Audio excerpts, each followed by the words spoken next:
Good morning. Welcome to the Tuesday, August 26, 2025 regular closed session meeting of the EBMUD Board of Directors. Roll call, please. Director Lewis is absent and excused. Director Chan?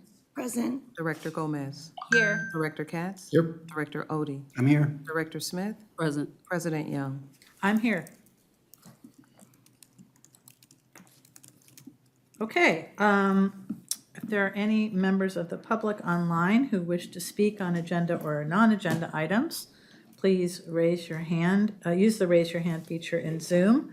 Madam Secretary, are there any speakers online? None. Okay. And are there, I don't have any cards. Are there any speakers for public comment in the audience? I'm guessing not. Okay. Well, then the board will now convene to conference room 8 to discuss closed session agenda items 1 and 2, and we're scheduled to return for our regular meeting at 1:15. Thank you. Okay. Greetings. Welcome to the Tuesday, August 26th, 2025 regular business meeting of the EBMUD Board of Directors. Director Lewis is absent and excused. Could you please do roll call, Madam Secretary? Director Chan? Present. Director Gomez? Here. Director Katz? Here. Director Odie? I'm here. Director Smith? Present. President Young? I am here. Let's do the Pledge of Allegiance. I pledge allegiance to the flag of the United States of America and to the republic for which it stands, one nation, under God, indivisible, with liberty and justice for all.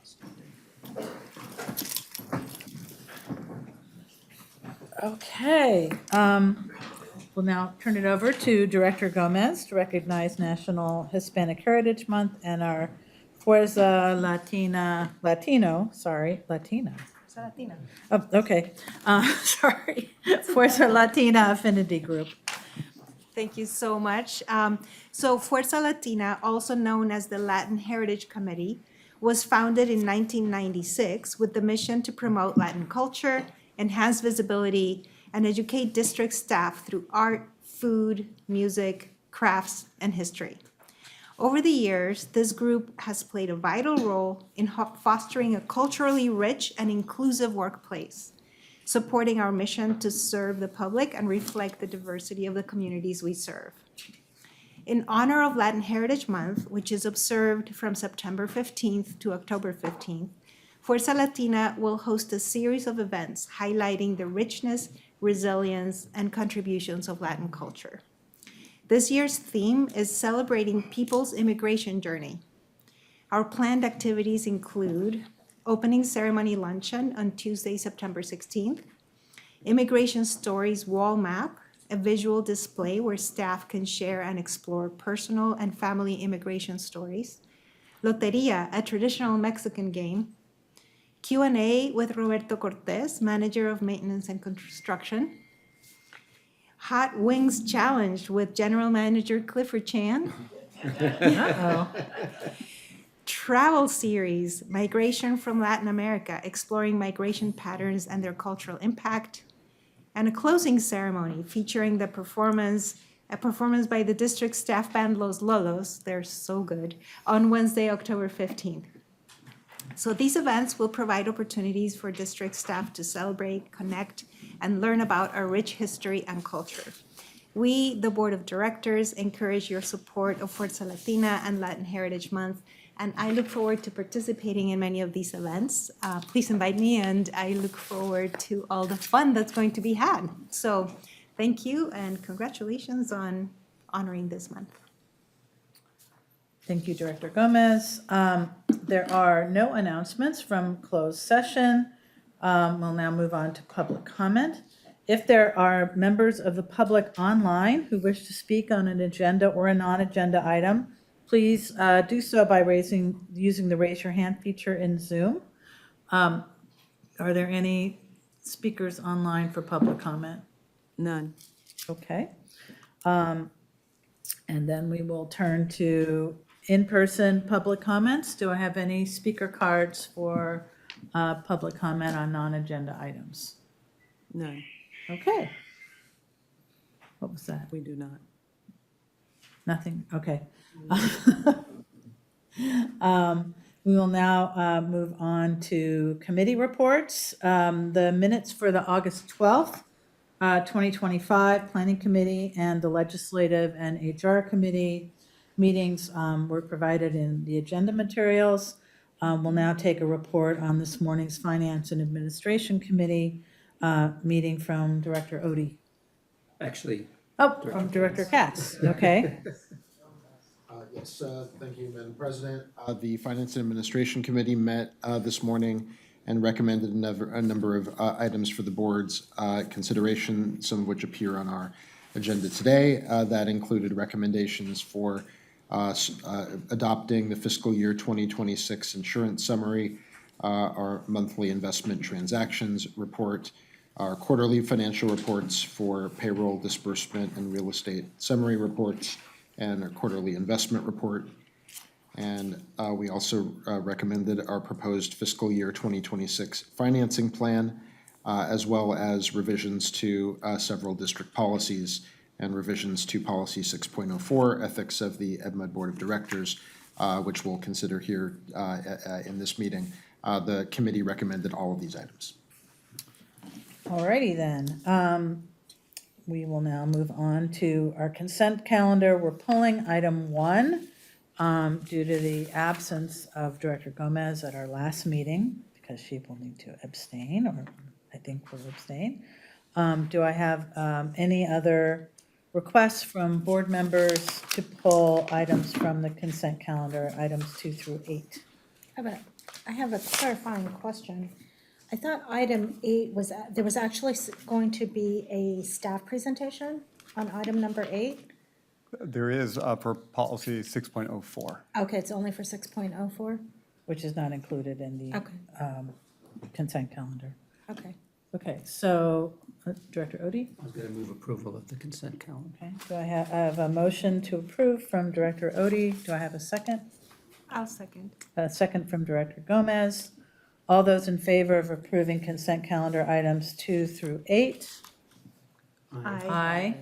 Opposed? Abstain? Okay, that passes unanimously. Item 1 is the minutes from the August 12th board meeting. Do I have a motion to approve? Sure. From Director Odie, a second Second? by Director Katz. All those in favor? Aye. Abstain? Aye. And no? None. Okay, so we have 5 to 1 agreement to move that. We'll now move on to determination and discussion. General Manager Chan. So first we want to talk about the proposed fiscal year 2026 financing plan. The plan includes issuance of bonds to support funding for our water and wastewater capital improvement program and possible refunding of some of our existing debt. The plan is consistent with what we shared with the board, approved fiscal years 2026 and 2027 budget. This item was discussed at this morning's Finance Administration Committee meeting, as you heard from Director Katz, was supported by the committee. And we have Robbie Henny here to provide the update. Okay, thank you. Okay, yeah, no problem.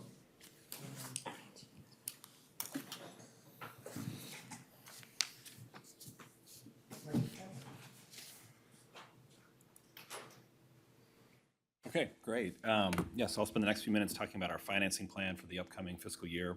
And we do this every year around this time. And as always, I'll give you, or as in the past, I'll give you a brief update on our debt profile, where our debt's at, what we did last year, the activity last year, and then what's planned for this year. Okay, so this is a snapshot of the district's debt as of June 30, 2025, the end of the last fiscal year. On the water side, we have $2.8 billion in debt outstanding, and 90% of that, most of it, is our fixed rate revenue bonds. 9% is variable rate commercial paper, and then 1%, a very small amount, represents state loans. On the wastewater side, there are $356 million in debt outstanding, and all of that is fixed rate revenue bonds. Our ratings remain high and unchanged since last year. The water system is AAA rated by S&P and AAA rated by Moody's, and rated AA+, one notch below by Fitch. And the wastewater system has almost the same ratings, though Moody's has them at AA1, which is the equivalent of AA+. S&P's AAA, and Fitch is AA+. Okay. So this table lists our financing activities that we did the last fiscal year that just ended. We issued water revenue bonds that provided $275 million for capital projects, and those were issued as green bonds. We issued $479 million in water refunding bonds, which refinanced existing bonds for debt service savings. And we also issued new money wastewater revenue bonds to provide $30 million for wastewater capital projects. Those were also green bonds. And we did a $48 million refunding on the wastewater side for debt service savings. And then finally, we paid down $20 million of our water system variable rate commercial paper. Okay. So in terms of what we plan to do this year, starting with the water system, we're planning to issue about $355 million in water bonds to fund capital projects. That's the number that was in our budget. We plan to issue those as green bonds, as we've done in the past. And the timing of that is going to be the second half, is planned for the second half of the fiscal year, so into the new year, into 2026. We will consider refunding $400 million of our Build America bonds, or BABs, as a de-risking. We talked about this last year as part of the financing, and those are very sensitive to this relationship between two interest rates that went away from us. We weren't able to do it as part of the last bond issue. And so each time we do a bond issue, we can consider doing it again. If there's a way to de-risk these on a cost-neutral basis, we'd want to do it. We'll ultimately come back to you when it's time to do the bond issues like we did last year for authorization. We can talk more about it, but we'll continue to monitor these BABs for a chance to refund them as a de-risking. We'll also look at any opportunities to refund bonds for debt service savings, but it's a low likelihood that we'll find anything because no bonds are callable this coming year. And then we plan to pay down at least $10 million of our variable rate commercial paper. So that's all on the water side. Okay, moving on to wastewater. Again, we plan on a bond issue to fund a portion of the CIP. It's $40 million, and that is consistent with our budget. We plan to issue those as green bonds, like on the water side. And then the wastewater system has BABs or Build America bonds too, and it's the exact same story there. We weren't able to do it last time. We'll consider it again this time, depending on where interest rates are at. And then again, anytime you do a bond issue, it's worth seeing if you can refund anything to save money, but we don't have any bonds callable on the wastewater side either next year. So it's lower likelihood that there would be an additional refunding as part of that. So the most important thing in the coming year are the two, what we call new money bond issues to fund the CIP for the two systems. That is the full presentation. The financing plan is, of course, attached to the item, and I'm happy to answer any questions. And this was presented, as the general manager said, this was presented this morning at the Finance Committee. Any questions or comments from any discussion from the Finance Committee that we didn't cover earlier? Jim? Just a quick question. This morning you explained the relationship between our interest rates and the short-term interest rates, maybe just for the benefit of. Sure, yeah, that was a good question. And there's things out there about short-term interest rates potentially coming down. That's usually talking about the Federal Reserve and the short-term rate, the Fed funds rate. So it could be, it was asked how that impacts our rates. Of course, if we're planning to borrow next year, so if interest rates go down, we'll get to borrow at a lower amount, at a lower interest rate. It'll be lower debt service. But the relationship between the short-term Fed funds rate and the sort of long-term rate we pay on municipal bonds, and we go out 30 years, it's not as correlated as you would think. There's this scenario, there could easily be a scenario where short-term rates go down and long-term rates go up. There's other times where the yield curve is inverted and short-term rates are actually higher than long-term rates. So for what it's worth in our budget, we assumed a pretty conservative rate, one that we've issued bonds at lower than for many, many years. So we've got room. I mean, if rates go down, if long-term rates, municipal bond rates, it benefits us financially, but we can, under a wide list of scenarios, we're budgeted to handle it. Thank you. Any other questions or anything? Any other discussion? Have a motion? So moved. Moved by Director Katz. I'll second it. Seconded by Director Gomez. All those in favor? Aye. Any opposed or abstain? The motion passes unanimously. Thank you, Robbie. Thank you, Robbie. Next, Oh, I didn't ask about public comment, but I didn't see anybody.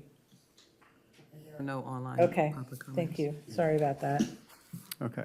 Next, Derek will discuss revisions to Policy 6.04, Ethics of the East Bay Mud Board of Directors. This update incorporates changes requested by the board.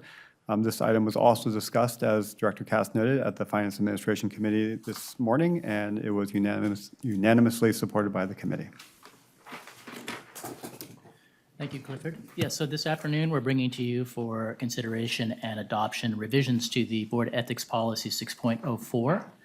And Risha, I'll have you drive the slides, please. Thank you. There are 15 sections in total to the current ethics policy, and they're listed here. Next slide. And this slide shows in blue, those sections of the policy that have been either modified or deleted, and I will go through each one in turn to discuss the change. I won't be discussing minor revisions such as a correction of a typo or an update to a legal reference. This really focuses on the substantive revisions. And I'll note that these revisions were made by all of you during the development of the government's manual when you provided edits to this policy. And then additional edits were made based on board feedback we received from the Finance Admin Committee on May 27th. Next slide, please. So the first section that was revised was fair and open processes involving the public, and it was just revised to add contractors to the list of entities about which board members should disclose or must disclose ex parte communications relating to a board matter or matter in front of the board that involves an adjudicatory or a quasi-judicial role by the board. And I'll note that those matters are generally rare. It would typically, the board is acting in an adjudicatory or quasi-judicial role when it's, I believe, hearing an appeal on a denial of a wastewater permit. Those rarely come to the board. And then it replaces the adverb fully with the imperative must to clarify that board member compliance with the Brown Act is mandatory. So that was another change made to that section. And then I don't have a slide on this, but I should note that the section on fair and equal treatment was also updated to add a new requirement such that any board member who becomes aware of a violation of policy 6.06, which is the district's equal employment opportunity policy, must immediately report that violation to the general manager unless the complaint is made against the general manager, in which case the violation should be reported to the general counsel. Next slide, please. The section on the use of confidential information was modified just to clarify that both written and oral information received in closed session is to be held confidential by board members.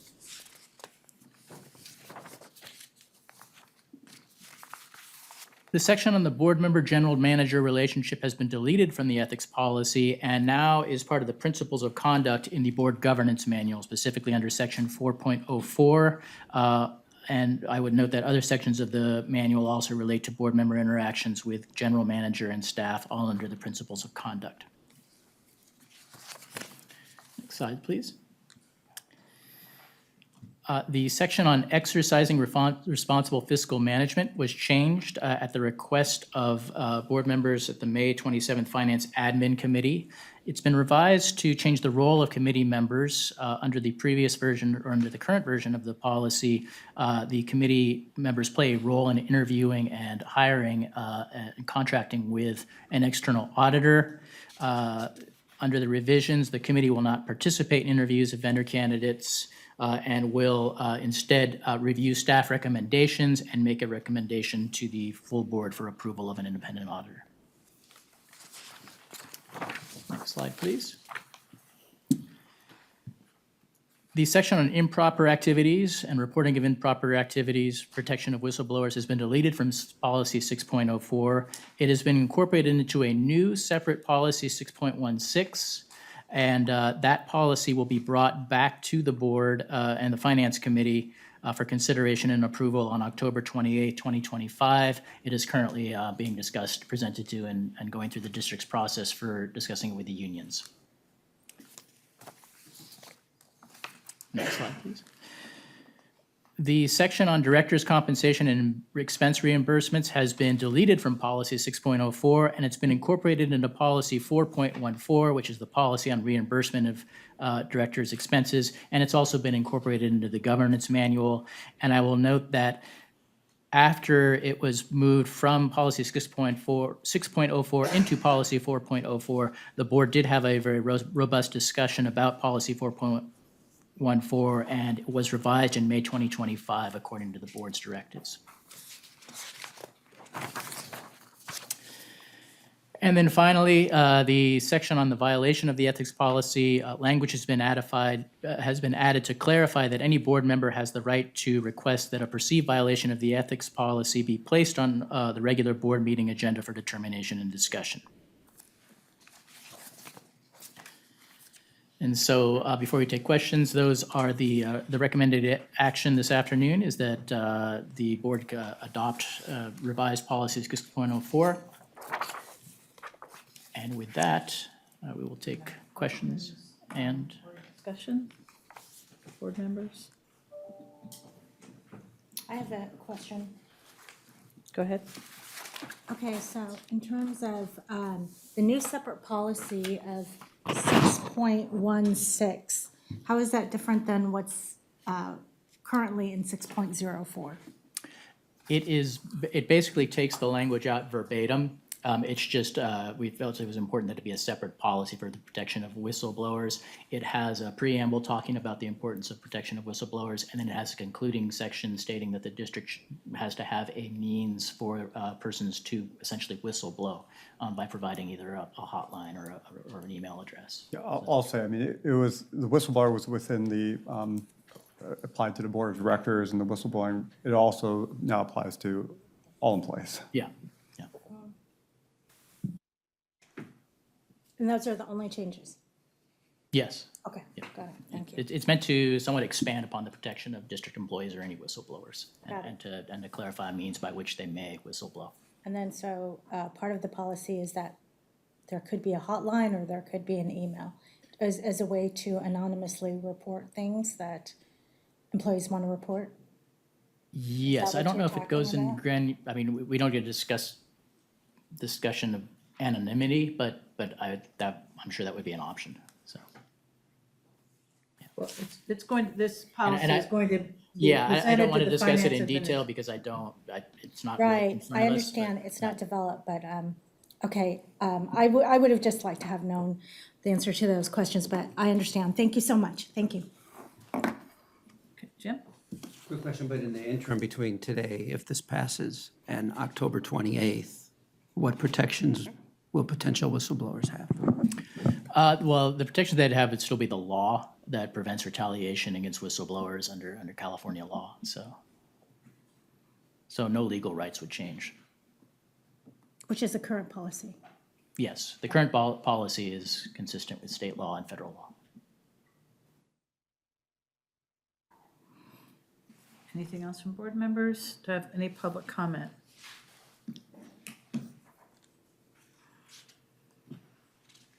None. Okay, I need a motion. A motion, move approval of the item. Director Odie moves the item. The second, Second? seconded by Director Katz. All those in favor? Aye. Aye. Opposed? Abstain? What? You're- Oppose. Okay, one opposed. And any abstentions? That is adopted 5-1. We will now move on to agenda item 11. Yes, so we have Michelle Workman here who can answer any questions. I'll just provide just some quick background. But earlier this year, we issued an RFP to identify an entity to take over management and operation of our property previously run by the California Shakespeare Theater. We're negotiating a lease agreement with the newly formed Siesta Valley Foundation. To complete the agreement, the foundation needs to establish a new nonprofit foundation, including the establishment of a 7-member board, and the board is necessary to enable the formation of the foundation. One of the board members will be a representative from East Bay MUD. That representative can be an East Bay MUD Board of Director or a senior staff member. That's just the background, but with that, Michelle, please add anything else, and if the board members have any questions, feel free to ask. Yeah, I'll just clarify that this is coming before you without a presentation to sort of expedite the process, because in order for this potential lessee to move forward on a 501c3 process, they need to establish a board, and they are holding a seat for East Bay MUD so that we can provide oversight of the facility and management of the terms of the lease. And so, yeah, we're currently working on negotiating that, and we're looking to have the board authorize a member of the board or senior staff to sit on that board so we can move this process forward. So there's two parts. Yes. So there's the authorize a member of the East Bay Board, East Bay MUD Board to be on, or senior staff to be appointed, and then there's a item to actually make that appointment. The two parts. Okay. So do I have discussion of, so first is whether we agree to authorize a member, adopt a resolution to authorize a member of East Bay MUD to be appointed. I'll move that. Have a second. Second by Director Odie. All those in favor, or is there any more discussion? I'll just state that, we have a lot more discussions to happen, and information for the board to receive for the full implementation of what we're contemplating. But I understand enough to move forward and to incorporate this structure into our planning. Okay. Are there any public comments? None. Okay. And so I'll just note that the current draft resolution has a blank for the name. Right, so- we're Yeah, not, no, we're not there yet. Okay. We're just authorizing the board to appoint somebody, and then we will take nominations for that position as the next item. Okay, and then you'll vote on the resolution. No, we're gonna vote on the we're going to, right now, the motion relates to for us to decide that, yes, we're gonna authorize a member of the board of directors or a senior staff member to Okay. be appointed. That's step one. Step two will be taking nominations for that position. Okay, and then I guess the resolution will reflect both actions Yes. by filling in the name. Okay. Okay, are there any, I can't remember. We have a motion from. Motion and a second. A motion from Director Chan, a second by Director Odie. No public comment. Let's vote. All those in favor? Aye. Opposed? Abstain? Okay, passes unanimously. We will now move on to nominations. I would like to nominate President Young for representing East Bay MUD on this new board of directors. Do we need a second for nominations? Hello? Typically, We just need the person to accept the nomination. If you accept the nomination. I will accept the nomination. Are there any other nominations? Okay. Okay, hearing I none. guess I have a question. Is there a need for an alternate? I don't, Michelle, do you know on the bylaws how that's written? Yeah, what I do know in the resolution is that you can revisit the representative to the Siesta Valley Foundation at any time, and you can appoint a new nominee. So if yeah, for it's some not reason. the same as any of our JPAs. so I don't think recall the we need it. bylaws. I don't recall their bylaws mentioning an alternate. Yeah, I don't either, so. Yeah, I think if you're not there, you're not there. But it should be simple to appoint a new board member to the SVF board in the case that the nominee can't. Yeah, it's not subject to 700, is it subject to, whatever that is, the disclosure form that we have to fill Form out? 700. No, it says a nonprofit that Okay, service on that board is not. yeah. Okay, I was just wondering, so is there a term for this board representative, or is it indefinite?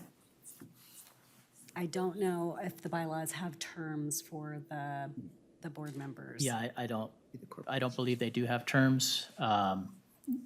Yeah, But our resolution does not have a term, and under our resolution, the appointed member will serve until this board appoints someone else or they resign.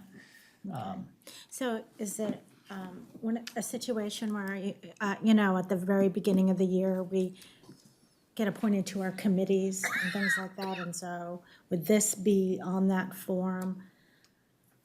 I'm just asking. yeah, that's not the plan, but it could be if the board wants. The board will have to vote on it every time per this resolution. I think for the purposes of this, is just to get the thing going, and Okay, Yes, in order for them to file their applications for 501c3 status, they need to have an established board. They're holding a seat for EBMUD, and we want to be able to fill that seat to move forward with the process. But again, we can change the nomination or appoint someone else to that board at any time. okay, well, and I think, This I is sort good. of generally say that it makes sense for the person that represents the ward where the venue is to be on the board. That would be the way of thinking about it. And that's me, so I'm happy to do it. Shall we vote? All those in favor? Aye. Abstain? No? Everybody's on board. Okay. I think I missed something. So we authorized a member, and then you were nominated. Did we get Right. a, I accepted the nomination and then we Yes. voted on it and it was unanimous. okay, who Me. moved in second? Oh, sorry. Yes. made the nomination, so Oh, you- as a movie? I don't know that we need a, Nominated her, Lou's nominated, and so oh, I guess we and did. she accepted the nomination, she accepted, yeah, so, so we just voted. okay. I don't think we need a motion once. We need one. Well, the board, I would recommend a motion. I mean, Okay. I believe you just Who wants took to the move? vote. That's- I move. Okay. Director Gomez moves it, Okay, I'll second. seconded by Director Smith. All those in favor? Aye. Aye. Opposed? Abstain? Passes unanimous. Thank you. Okay. All right. Thank you, Michelle. I don't have anything for the general manager report. At your places is the Speakers Bureau. Okay, any other items for future consideration should be submitted to General Manager Chan and myself. Let's move on to director comments. And maybe we'll make it to 2:00. Wanna go around the horn? I think we started with Joey last time, so we'll start with Director Katz this time. Director Katz. I'm going through my calendar to see if. Oh, I wasn't ready to go first. I was not. Do you want to go next, Director Chan? I have photos, so I think I should go last. You have photos? So I think Okay. I should go last. All right, well, I could have photos too, but I didn't get them ready. Okay, I'll go next. Director Odie and I had well, actually, since the last meeting, I attended the presentation at the watershed headquarters from the Siesta Valley Group, which is the entity that we are in negotiations with to take over the Bruns Amphitheater. I was there with folks from Moraga and Orinda. It was an excellent presentation and for which we are clearly moving forward on. And then the other event was something I've never done, and it was kind of it was a kick and an honor, and I got very nervous about doing it, but I threw out the first pitch at the Poderostas or Oakland Ballers game last Saturday. and I made it across the plate, not in the strike zone, but I made the distance, but it would have been counted as a ball, which I felt fortunate to be able to do. And then enjoyed the game with a bunch of East Bay Mud employees and about 3,000 other people. It was packed. It was great. We had our water on wheels and the, water tent and stickers and a special hat, and it was a blast. So the Ballers use 1.7 million gallons of our recycled water every year, and it's a great collaboration, and encourage everyone to go to a Ballers game, because it is nothing like going to an A's game. It's a lot of fun and very, very boisterous. There's a kids' craft area, and it's great. So mine will be brief. I didn't get a chance to report on the Blue Forest site visit that we did up country with Director Smith. It's been a couple of weeks now, but I just wanted to say that was really wonderful to see firsthand how the forest is being managed now in order to prevent extreme wildfires, and something that I definitely want to see more of. And so yeah, that's about it for me. Thank you. So on Friday, I attended along with President Young, the Unionist of the Year dinner. That was a very fun event, and it was buffet style this year, so I ate too much chicken. Anyway.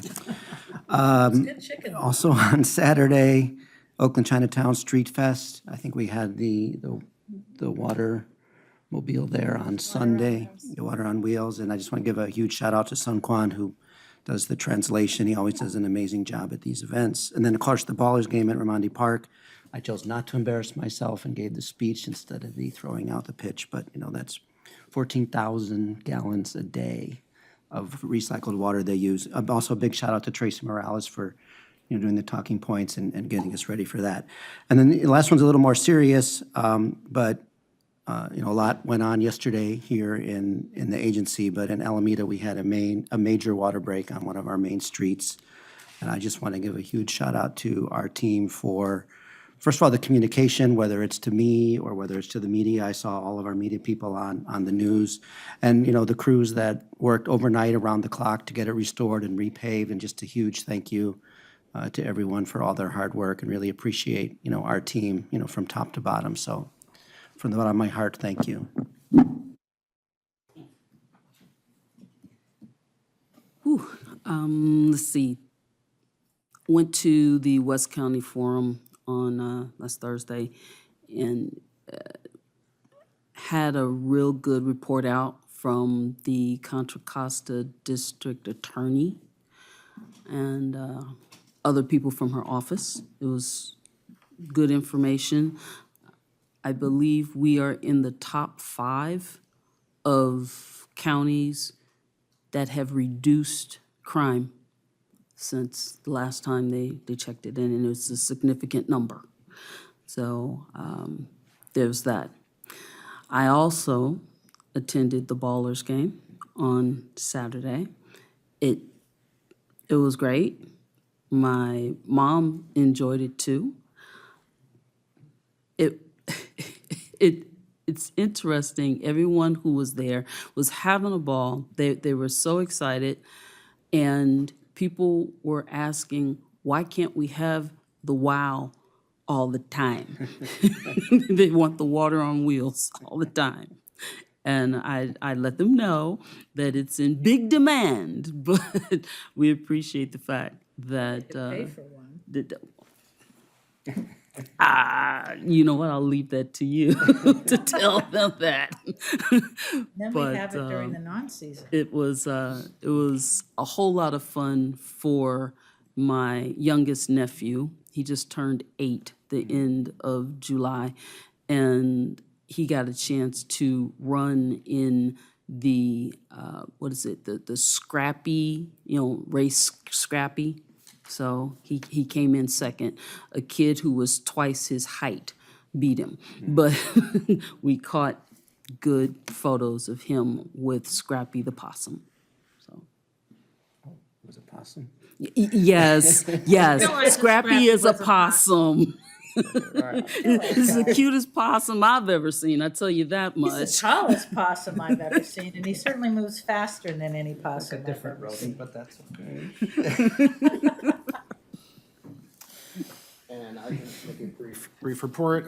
There was so much enthusiasm after a tour of the wastewater treatment plant with the Berkeley mayor that some other council members that I know have been requesting a tour. I would suggest expanding that to other council members in the SD1 service area, and that the 3 directors that have the most of their wards serving SD1 areas. For quorum, 1, 2, 3, 4. for quorum purposes, it would be 3 to coordinate, So but that's a meeting. we can allow staff to help us coordinate our dates and schedules. So I encourage opening this up to more so that we can have consolidated dates for tours and help educate our colleagues in local government. That's something I've encouraged and wanted to share with others here. And I'm looking forward to other community events happening over the next period until our next board meeting. You done? Yeah, thanks. Okay. All right. I wanted to share something that was super neat for me, and I wouldn't actually bring up what happens internally in my family, except that this is something that's engineering related. So I thought it would be really interesting. So this is, it was last week, I think, or 2 weeks ago, I got this call, and it was my son. He was saying, you know, Mommy, we made it into the finals. This is a robotics competition. It's a submarine robotics competition. His school was competing. His school is San Diego State. And there were 58 universities competing. Let me just tell you some of the people that they were competing against. Stanford, USC, University of Michigan, New York University, Carnegie Mellon, Stanford, UCLA, Duke, Shenzhen Technology University, which everyone would be forgiven for not knowing who that is, but that is the most prestigious Chinese technology university. So the most prestigious university regarding technology in China, Cornell and UC Berkeley. So I'm very proud of San Diego State because there are 58 universities competing, and they came up number 5, and they were ahead of all of those universities that I just named. And they basically did it with their own resources. I mean, a lot of the colleges that participate are well-resourced. You know, some of them are Ivy League, some of them have over multi-million-dollar budgets. But San Diego State, they had to raise their own money. The university refused to give the club any money. So when he called me and he said, Mom, we made it into the finals, I was like, no, you didn't, because when I saw you last May, you had no money. Your club had no money. And he said, no, we raised the money. So it was an amazing accomplishment. I'm so proud of them for doing that. So it was really, I mean, what was most interesting is that this is not a contest, and a lot of educational contests, I think, or competitions, they really value equity, but this was like the most brutal meritocracy contest I have ever seen in terms of people that are, schools that are so over-resourced and schools that are so under-resourced, and the amazing advantages that these, you know, a UC Berkeley, a Stanford, is going to have over a state university. But basically, so what you have in front of you, what you see on the screen is Cara. That was the robot that we used, that they built. And the reason why you see computers and keyboards and phones over it is something that this school did differently that no other school did, was that, by the way, it's an autonomous vehicle. All of the all of the robots are autonomous, and once they are in the water, you cannot communicate with them at all.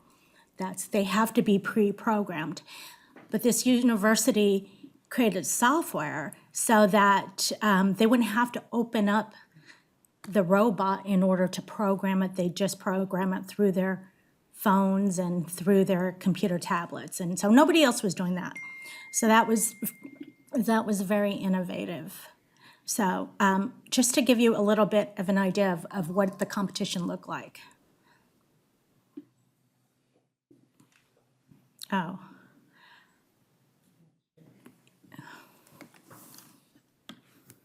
And I should tell you, the theme for the competition was environmentalism, and basically, so one of the tasks was an obstacle course that you're gonna see, but the other part of the task was having the robot go down to the bottom of the pool and be able to sort things.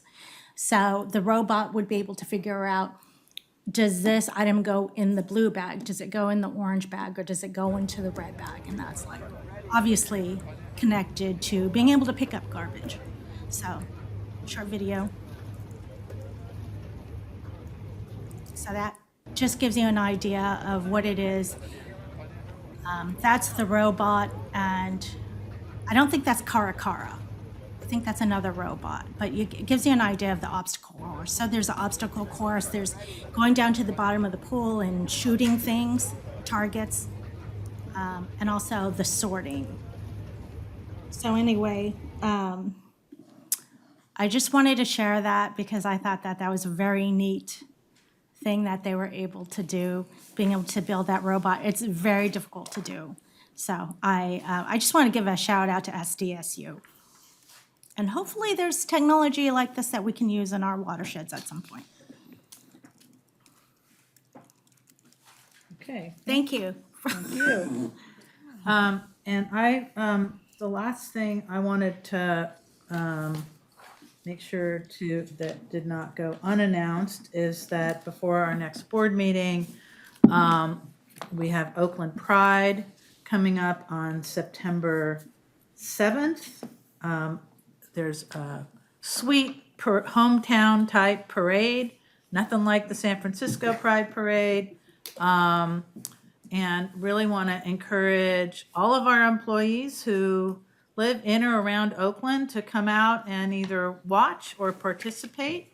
It should be a lot of fun. It always is. So with that, we are, it's after 2, adjourned until September 9th for our next regular board meeting. Thank you, everybody.